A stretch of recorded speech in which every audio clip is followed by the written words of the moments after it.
करीब करीब 2 करोड़ रुपए के आसपास मैंने कच्चे में पैसा दिया है। इस बीच में उनको लगा कि इनके साथ मतलब मधुर संबंध बनाया जाए। मधुर संबंध इतने अच्छे थे सर, तो फिर दिक्कतें कहाँ से आनी शुरू हुई? कुछ न कुछ तो रिलेशन मेंटेन हो रहा था हम दोनों के बीच में। आगे परीक्षा थी, उसमें नकल करते भी पकड़ाई थी। हर नए दिन उसके खुलासे करूंगा, एक एक चीज बताऊंगा।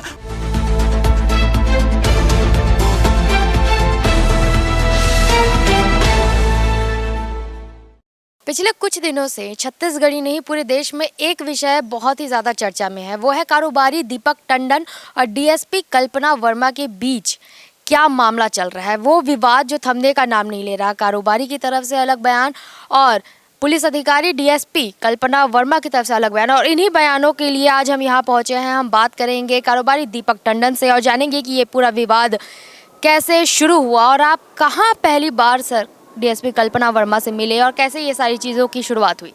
देखिए, मेरी मुलाकात तो यही होटल में ही हुआ है, वेलकम श्री में, और यहाँ आए थे। आने के बाद फिर दोनों के बीच में नंबर आदान प्रदान हुआ। उसके बाद बातचीत का सिलसिला चालू हुआ। फिर घंटों 2 घंटा ऐसे बैठना चालू किया। मैसेज करती थी कि आप फ्री हैं क्या, अब मैं आ जाऊँ क्या। तो मैं हमेशा उनको इनवाइटेड करता था, आती थी, बैठती थी। ऑफिस में अकेले 2-2 घंटा 3-3 घंटा बैठते थे हम लोग। तो वो क्यों, किस सिलसिले में मिलने आती थी? उन्होंने कहा कोई कारोबारी लेन देन, या आप लोगों के बीच में कोई, आप जैसे कि कारोबारी हैं, वो पुलिस अधिकारी हैं, लगातार किसी ना किसी संबंध में मिलना जुलना होता होगा। कौन से संबंध में आप लोग की मुलाकात होती थी सर? देखिए, मेरे होटल में जितने भी है, कोई आईएएस आता है, कोई आईपीएस आता है, ब्यूरोक्रेट्स आता है। बहुत सारे प्रशासनिक अधिकारी यहाँ पर आना जाना लगा रहता है मेरे होटल में, और भी प्रोग्राम इवेंट होते रहते थे। इस बीच में उनको लगा कि इनके साथ मतलब मधुर संबंध बनाया जाए। ऐसे करके उन्होंने बैठना चालू किया और मुलाकात का दौर मतलब धीरे धीरे नज़दीकी बढ़ते गए हम दोनों के बीच में। फिर मधुर संबंध भी बन गए। इस दौरान बहुत ही ज़्यादा क्लोज होते गए, घनिष्ठता बढ़ते गए। सर आप शादीशुदा हैं और कल्पना वर्मा एक डीएसपी है, उसके बावजूद मधुर संबंध बनाना, अपने बीच में नज़दीकियाँ बनाना, आपको ये चीज़ें गलत नहीं लगी? बिल्कुल गलत लगा। मेरे बीच में बिल्कुल बैठती थी आके 1 घंटा 2 घंटा। तो आदमी क्या समझेगा, आप अगर पर्सनल अपने ड्यूटी टाइम में आकर बैठेंगे 2 घंटा 3 घंटा 4 घंटा, तो उस बीच में हम दोनों के बीच में क्या आ रहेगा। कुछ ना कुछ तो रिलेशन मेंटेन हो रहा था हम दोनों के बीच में। उनको भी अच्छा लगता था, मुझे भी अच्छा लगता था। इस बीच में खाना पीना ये सब चलते रहा हम लोग के बीच में। ये करीब करीब साल भर चला है। और जब मधुर संबंध इतने अच्छे थे सर, तो फिर दिक्कतें कहाँ से आनी शुरू हुई? देखिए, दिक्कत ऐसा है कि उनको मैं हमेशा मदद करते आया हूँ और कंटिन्यू उसको पैसा भी दिया हूँ हमेशा। मतलब कभी 2 लाख, कभी 5 लाख, 7 लाख, 10 लाख, 19 लाख, ऐसा उनको करीब करीब 2 करोड़ रुपए के आसपास मैंने कच्चे में पैसा दिया है। और देने के बाद भी मैं उसको हमेशा सपोर्ट किया। इस नाम से सपोर्ट किया था, इस नाम से पैसा दे रहा था। उन्होंने बोला था फ्यूचर में मैं रिटर्न डबल करके दूंगी आपको, है ना। आप हमेशा मतलब मेरा साथ दे रहे हैं, मैं फ्यूचर में जीवन भर आपके साथ हूँ। इस नाम से आप सहयोग कीजिए, मैं आपको रिटर्न दूंगी। तो उन्होंने कभी बताया नहीं कि जो पैसे वो आपसे मांग रही हैं या आप जो पैसे उन्हें दे रहे हैं, वो किस लिए दिया जा रहा है? इस पैसे का आदान प्रदान का मुख्य कारण क्या है? देखिए, उनको ज़रूरत था, नीड था हमेशा, तो मैं सहयोग करते। ये डीएसपी है और अच्छे पोस्ट में है, फ्यूचर उनका अच्छा है। ऐसा सोच के मेरे को लगा कि इन्वेस्ट किया जाए पैसा, और प्रॉफिट भी फ्यूचर में हम दोनों का बॉन्डिंग हो गया है, जीवन भर साथ रहूँगी बोलता है। तो मुझे लगा कि इन्वेस्ट किया जाए, और मैंने पैसा देते गया धीरे धीरे करके, मतलब सब कुछ देते गया उनको। तो ये तो रहा पैसों के लेन देन की। सर मामला कहाँ गड़बड़ाया जब पैसों के लेन देन शुरू हो गई? क्या आपने उनसे पैसे वापस मांगे या फिर कुछ दूसरा मैटर शुरू हुआ? देखिए, हम दोनों के बीच में तो घर में भी विवाद की स्थिति पैदा हुआ था। उन्होंने मेरी पत्नी से मतलब डिवोर्स ले लो, मेरे से शादी करो, ऐसे करके 2-3 बार मुझे चैट किया गया व्हाट्सअप में। तो मैं उनको मना कर दिया कि मेरे फैमिली से मिले हो, बाल बच्चे से भी मिले हो, मैं ये कर नहीं पाऊँगा। तो उन्होंने बोले एक बार लो मैच्योरिटी दिखाओ, ये तक बोला। तो मैं बिल्कुल मना कर दिया कि नहीं हो पाएगा करके। तो जब आपने मना कर दिया तो फिर उन्होंने क्या कहा? उनका ये स्टैंड था कि मैं तो हूँ साथ में, जीवन भर ऐसे ही रहेंगे, लाइफ टाइम साथ में है, साईं बाबा ने हमको मिलाया है, उसको हम मेंटेन करेंगे, ऐसे करके उन्होंने कहा। तो फिर क्या हुआ उसके आगे सर? मैटर कहाँ से गड़बड़ शुरू हुई? देखिए, मैटर इसमें गड़बड़ ऐसा है कि हम दोनों के बीच में बहुत अच्छे संबंध है। 2021 से 2025 अगस्त तक के हम दोनों के बीच में बातचीत कंटिन्यू था, आना जाना था। मैं दंतेवाड़ा जाती थी, वो यहाँ आता था, बैठते थे, घूमना फिरना, लॉन्ग ड्राइव इधर उधर सब कुछ एवरीथिंग हुआ है। ठीक है, होने के बाद क्या है, बीच में मैं उनके घर में रात को 8:30 बजे के आसपास घर के पास में हम दोनों दंतेवाड़ा जाने वाले थे, साथ में बैठ के गाड़ी में मेरे। तो उनका भाई मेरा गाड़ी को देख लिया, तो उनको लगा कि यहाँ पर दीपक भैया का गाड़ी खड़ा है, क्यों खड़ा है। तो इस बीच में बोले मेरे भाई देख लिया, मेरे घर में कॉल आ रहा है, आप क्यों आए हो। तो आप हर चीज़ को हिडन रखेंगे तो मैं कितने दिन वो करूँगा, आप हिडन क्यों रख रहे हैं। ऐसे करके दोनों में बातचीत हुआ। तो आज के बाद बात मत करना, ये वो करके दोनों के बीच में ब्लॉकेज हुआ। वो भी व्हाट्सएप को ब्लॉक किया, मैंने भी ब्लॉक किया। उसके बाद आज तक हमारे बीच में कोई बातचीत नहीं हुआ है। तो जब दोनों के बीच में दोनों इस रिश्ते को उजागर नहीं कर रहे थे, दोनों के बीच में एक दूसरे को आप लोगों ने ब्लॉक कर दिया, तो फिर ये केस का सिलसिला कैसे शुरू हुआ? देखिए, एटमॉस्फेरिया जो होटल है उसका भाई राकेश वर्मा संचालित कर रहा है। उस बीच में उसके पहले मुझे बोला गया कि इसको भाई मेरा चला नहीं पा रहा है, आप इसको सेल करवा दो। तो उस सेल करवाने के चक्कर में बोले कि आप 55 लाख रुपए मुझे दिला देना या तो मेरे को पैसा दे देना।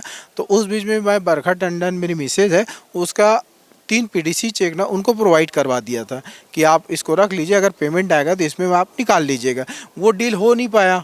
डील नहीं हो पाने के कारण उस चेक को हम दोनों के बीच जब लड़ाई का स्थिति पैदा हुआ तो उन चेक को बाउंस करा के मेरे पत्नी के खिलाफ झूठा शिकायत मुआ थाने में कंप्लेंट किया कि 75 लाख रुपए हम नगद दिए हैं आपको, है ना, और उसको आप रिटर्न कीजिए ऐसे कैसे करके। तो बोला ये कहाँ है। फिर हमने थाने में गया, वहाँ पता करवाया तो थाना प्रभारी कहना कि आप दोनों का आपस का मामला है, इसको निपटिए आप, हम इसमें कुछ भी कार्रवाई नहीं करेंगे। तो उसकी जानकारी लिए, सूचना का अधिकार लगाया, कॉपी लिया। कॉपी में ये बोला गया कि 75 लाख रुपए नगद, आप एविडेंस दे दीजिए, डॉक्यूमेंट दे दिए, किसी प्रकार का साक्ष्य प्रस्तुत कर दीजिए। पर उन्होंने कुछ भी प्रस्तुत नहीं कर पाया। उसके बाद मैं हॉस्पिटलाइज हो गया, एमएमआई में एडमिट था 15 दिन। 15 दिन एडमिट होने के बाद पता चला बीच में रिसेंटली उन्होंने तीनों चेक को कोर्ट में कंप्लेंट रजिस्टर्ड करवा दिया। तो अभी मेरे को कोई दिक्कत नहीं था। उस बीच में थाना खमाड़ी में मैं 2 महीना पहले उस जो कंप्लेंट किया था उसके खिलाफ मैं भी शिकायत किया था। उस शिकायत में खमाड़ी थाना प्रभारी के द्वारा ये कहा गया कि आप दोनों आपसी मधुर संबंध थे, इसमें आपस में निराकरण कर लीजिए। पर 2 बार उसके भाई और पिताजी को मेरे पास मतलब थाने में बुलाया गया कि आप क्या चाहते हैं, जो भी है उसका गाड़ी पैसा जो भी है वापस कर दीजिए। पर उन्होंने अपने पद का दुरुपयोग करके वहाँ फ़ोन करवा दिया गया कि कोई भी कार्रवाई नहीं करना, कोई भी शिकायत नहीं लेना। यहाँ तक ये फ़ोन करके बोला गया है कि उसका शिकायत क्यों लिए गए, ये भी बोला गया हो। तो अब आप क्या चाहते हैं सर, कि जांच पड़ताल तो अब शुरू हो चुकी है? बिल्कुल, वो उन्होंने, मैं किसी सोशल मीडिया के माध्यम से पता चला कि एआई जनरेट है, फेक है, ऐसा करके उन्होंने बयान दिया। मैं तो चाहता हूँ दूध का दूध पानी हो और बिल्कुल उसका जांच होना चाहिए, उस चैट का जांच होना चाहिए, उसका कॉल रिकॉर्डिंग भी जांच होना चाहिए, वीडियो फुटेज जांच होना, फ़ोटो जो वो भेजा है वो जांच होना चाहिए कि सत्य है कि नहीं है। बिल्कुल जांच का विषय है। और किसी पर दोषारोपण करके झूठा आरोप लगा के फर्जी तरीके से ये प्लान करना कि ये एआई जनरेट है, ऐसा है वैसा है, झूठा आरोप लगाना बिल्कुल गलत है, बेबुनियाद है। उसको सामने आना चाहिए, सामने आके बिल्कुल बोलना चाहिए, मीडिया के समक्ष बताना चाहिए और जाँच में सहयोग करना चाहिए बिल्कुल कि मैं ऐसा ऐसा है। उनका तो मोबाइल नंबर को लोकेशन ट्रेस करे, टावर लोकेशन दोनों चेक करे, 3 साल का दोनों का डिटेल चेक करे कि क्या सच है क्या गलत है। उसमें दूध का दूध पानी का पानी हो जाएगा। ये जो जांच चल रही है, जिसको आप बोल रहे हैं कि अब सारी चीज़ें, सारे लोकेशन ट्रैक हो, सारी डिटेल्स निकाली जाएं, इसमें बहुत सारी डिटेल्स सामने आएंगी सर, क्या आप भी उन सारी डिटेल्स के लिए तैयार हैं?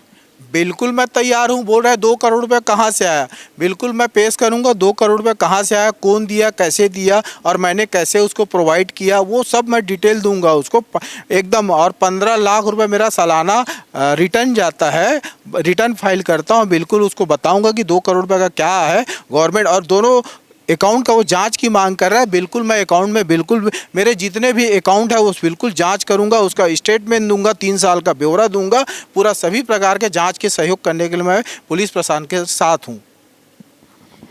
अब आप क्या चाहते हैं, जो केस हो उसमें वो आपके पैसे आपको वापस मिल जाए, या जो आपके ऊपर फर्जी केस जैसा कि आप बता रहे हैं वो हुआ है वो वापस हो जाए? देखिए, जो केस जो मेरी बरखा टंडन मेरी पत्नी के खिलाफ जो केस रजिस्टर्ड करवाया, वो तो न्यायालय के समक्ष चले गया। मैं न्यायालय में लड़ाई लड़ूंगा उसका कि क्या सच है, क्या गलत है, क्या झूठ है, उसमें मैं न्यायालय के शरण में हूँ। उस मामले में मैं कुछ नहीं बोल पाऊंगा, न्यायालय का मामला हो गया, चले गया वो। रहा सवाल मेरा जो कथन है और मैं जो बाइट दे रहा हूँ, जो बयान दे रहा हूँ, उस पर मैं लड़ाई लड़ूंगा और मैं कल्पना वर्मा के खिलाफ लास्ट एंड तक का, जब तक क्या न्याय नहीं मिलेगा तब तक का मैं लड़ाई जारी रखूंगा और बिल्कुल हर नए दिन उसके खुलासे करूंगा, एक एक चीज़ बताऊंगा, पूरा डिस्पोज करूंगा। यहाँ तक मैं ये सुना कि प्रोविजन परेड में जब वो मतलब विभागीय परीक्षा थी, उसमें नकल करते भी पकड़ाई थी, जिसका आज तक जांच नहीं हुआ। उसका जांच होना चाहिए, उसकी संपत्ति की जांच होना चाहिए, उसके कार्यकाल की जांच होना चाहिए और उनके पिताजी के जितने भी अवैध संपत्ति है उसका खुलासा करके बिल्कुल मीडिया के समक्ष वो पेश करे, हर चीज़ का डॉक्यूमेंट एविडेंस पेश करे। तो अभी आपने कहा कि जो उन्होंने एग्ज़ाम दिया था इस नौकरी के लिए, उसमें उन्होंने नकल किया, इसकी जानकारी आपको कहाँ से लगी? बिल्कुल IBC 24 में लोड है, यूट्यूब में लोड है, गूगल में लोड है बिल्कुल, और उसका जांच हुआ था बिल्कुल। 3 लोग का नाम भी आया था उसका। बिल्कुल अभी तक का कोई जांच नहीं हुआ, ना ही कुछ भी हुआ है। उसमें जांच बैठाना चाहिए। 2017 का प्रकरण है, अभी तक उस जांच में कुछ भी नहीं हो पाया। तो ये थे कारोबारी दीपक टंडन, जिन्होंने हमें सारी जानकारियाँ दी कि कैसे ये मिले थे, कैसे इनके बीच में बातें शुरू हुई, कैसे इनके बीच में मधुर संबंध स्थापित हुए और कैसे ये मधुर संबंध एक समय बाद लड़ाई में बदल गई, कानूनी कार्रवाई में बदल गई। अब देखना होगा कि इस मामले में आगे क्या नया मोड़ आता है। कैमरामैन नवाज़ अहमद के साथ सिमरन मिश्रा।